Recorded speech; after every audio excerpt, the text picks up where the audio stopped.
So here is the rebuilt mechanism for turning the variable condenser, and so I have now pressed the fixed ring onto the shaft.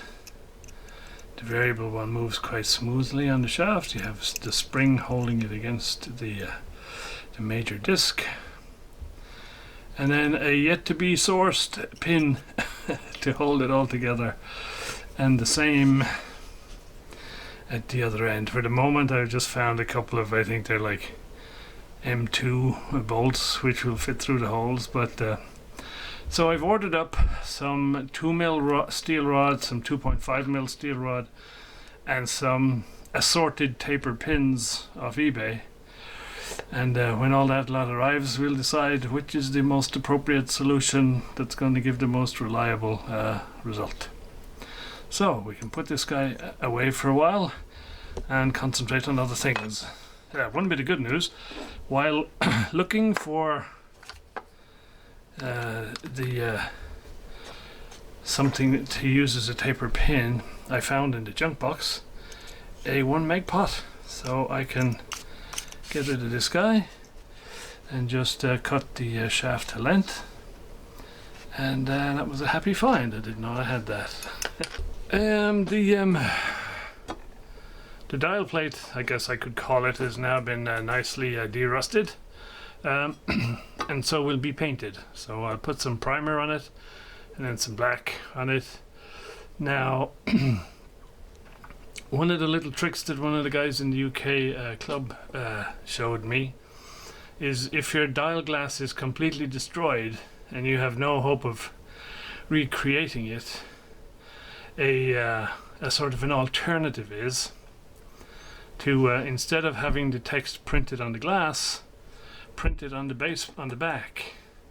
And so what I'm planning to do right now is, this will be painted a nice, obviously black color, and then I'll make a dial, if you like, to go on it, and so then, if you like, the needle will traverse in front of the station names rather than behind it, and that usually works out quite well. So that's the plan right now. So we're gonna get some primer and some paint and get this guy sorted out. 3 of the grid caps were very badly rusted, so I had to take them off and stick them in the Evapor-Rust. So they've come out okay. I just have to reattach them. I noticed along the way that one of the wires has an extension on it which goes to the 6Q7, so I'm assuming that what happened is, originally here we had a metal tube, so it would be lower height than the glass version, and so somebody later replaced it with a glass version, so they had to extend the wire so that the wire would reach to the grid cap. Okay, main electrolytic. I think all I'm going to do is put this back in and put some new caps underneath it, if I have a suitable 4 and a 12. The 4 currently measures 11 and the 12 measures 24, but really not something we would want to trust. I'm reluctant to mess with it because it has all this, if you like, printing on it, which is nice to keep, and it looks like if Paillard didn't make their own components, they certainly branded them. So like the only name on this is the Paillard and Company name, and it even has the sort of nomenclature like C43 or whatever. So it's a shame I don't have a drawing that has the same nomenclature on it. But anyway, there we go. So I think that's all I'm going to do with that, and we'll move on. I thought I'd check out the valves and see how are we doing, and we're in luck. So I have a working set of valves. The Magic Eye stuff. The set will work without that, and so yeah, even the Type 80 rectifier is okay. And so I'll see if I can find one of these guys, but if I can, great. If I can't, we'll look for some sort of equivalent, and we'll find a way of having a Magic Eye in here, but that is not a priority right now. But that's good to know. Considering this thing was dumped on the side of the road, I'm amazed all this stuff survived. Well, I gotta say, I'm very impressed with these coils. If I understand correctly, then this is the local oscillator setup, and this is the HF connected to the antenna end. Kind of looks like a work of art here. They certainly knew how to wind a coil back in the day, and probably a lot of these are with Litz wire as well, so yeah, it's really cool.